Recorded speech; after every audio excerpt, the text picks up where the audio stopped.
Hi 12th standard students. ஏன் இந்த physics எக்ஸாமுக்கு நம்ம விழுந்து விழுந்து தியரியை படிச்சுட்டு போனாலும் எங்கேயும் ஒரு இடத்துல நமக்கு இந்த கிரியேட்டிவ் கொஸ்டின்ஸ் அப்படிங்கிற ஒன்று கேட்டு செக் பாயிண்ட் வச்சுட்டே இருக்காங்க. பட் இனிமே அதுக்கு நம்ம சான்ஸ் கொடுக்க கூடாது. ஸோ கம்ப்ளீட்டா எல்லா சாப்டர்ஸ்ல இருக்கக்கூடிய ஓகேவா எல்லா சாப்டர்ஸ் ஆல் சாப்டர்ஸோட கிரியேட்டிவ் 1 மார்க்கோட பிடிஎஃப் நான் உங்களுக்கு கொடுக்க போறேன். ஸோ அதை இந்த வீடியோவோட கமெண்ட் செக்ஷன்ல நான் பின் பண்ணி வைக்க போறேன். ஸோ இதில் இருக்கக்கூடிய கொஸ்டின்ஸ் எல்லாத்துக்குமே ஆன்சர்ஸும் மார்க் பண்ணி தான் இருக்கு.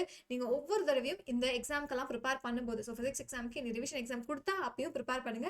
இல்லை உங்களோட ஸ்டடி பிளான்ல எப்போ ஃபிசிக்ஸ்க்கு டைம் அலோகேட் பண்ணியிருக்கீங்களோ அப்போ கண்டிப்பா மறக்காம இந்த கிரியேட்டிவ் 1 மார்க்ஸை நீங்க பார்த்துட்டு போயிருக்கணும். ஸோ ஸ்டடி பிளானும் ஆல்ரெடி உங்களுக்கு ரிலீஸ் பண்ணியாச்சு. அதை நான் செக் பண்ணனா அதையும் நான் கமெண்ட்ல பின் பண்ணி வைக்கிறேன். ஸோ அப்போ உங்களுக்கு ஃபிசிக்ஸ் அண்ட் கெமிஸ்ட்ரியில ஒரு நாள் இந்த கிரியேட்டிவ் 1 மார்க் ஸ்பெண்ட் பண்ண நானே டைம் கொடுத்துருக்கேன். அப்போ அந்த அன்னைக்கு என்ன பண்ணும், இந்த பிடிஎஃப் கம்ப்ளீட்டா பிரிண்ட் அவுட் எடுத்துட்டு இதுல இருக்கக்கூடிய क्वेश्चंस எல்லாம் நீங்க சால்வ் பண்ணி பார்த்துட்டு போங்க. ஓகேவா? அண்ட் ஆல்சோ மேம் பிசிக்ஸ் படிக்கவே ரொம்ப கஷ்டமா இருக்கு அப்படின்னு ஏகப்பட்ட பேர் இன்னுமே ஃபீல் பண்ணிட்டு தான் இருக்கும். படிச்ச क्वेश्चंस எல்லாம் புதுசா தெரிய ஆரம்பிச்சிச்சு. ஸோ வால்யூம் 1 ஃபோக்கஸ் பண்ணவா இல்லை வால்யூம் 2 ஃபோக்கஸ் பண்ணவா இல்லை ரெண்டுலையுமே கொஞ்சம் கொஞ்சமா அரைகுறையா படிச்சு வச்சிருக்கோம் அப்படிதானே? ஸோ நம்ம விட்ட क्वेश्चंस எல்லாம் எக்ஸாம்ல வந்துட்டா என்ன பண்றதுங்கிற பயம் வேற ஒரு சைடு நமக்கு இருந்துகிட்டே இருக்கு. கவலையை விடுங்க. ஸோ உங்களுக்கு தேவையான மினி மெட்டீரியலும் கொடுத்தாச்சு.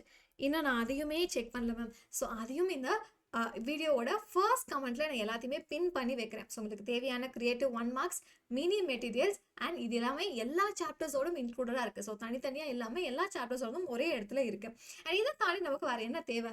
Formula sheet. ஸோ அது அடுத்த வீடியோவில் வந்துட்டே இருக்குது. அண்ட் இந்த பிடிஎஃப் இப்பயே எடுத்துகிட்டு படிக்க ஆரம்பிச்சிடுங்க. அண்ட் இது போக மேம் பப்ளிக் எக்ஸாமுக்கு இதெல்லாம் இன்னும் கொஞ்சம் நீங்கள் பண்ணிங்கன்னா ஹெல்ப்ஃபுல்லாக இருக்கும் அப்படின்னா அது என்ன அப்படிங்கிறத எனக்கு கமெண்ட்டில் சொல்லுங்கள். அண்ட் மோஸ்ட் இம்பார்ட்டன்ட்லி நியூமெரிக்கல்ஸ், இதை நம்ம மறக்கவே கூடாது.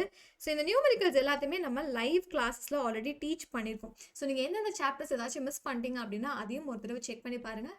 அடுத்த லைவ்ல கண்டிப்பாக இது நம்ம டீச் பண்ணால் நல்லாயிருக்கும் அப்படின்னா அது என்னவா இருக்க போகுது. So please mention it in the comment section. All the best.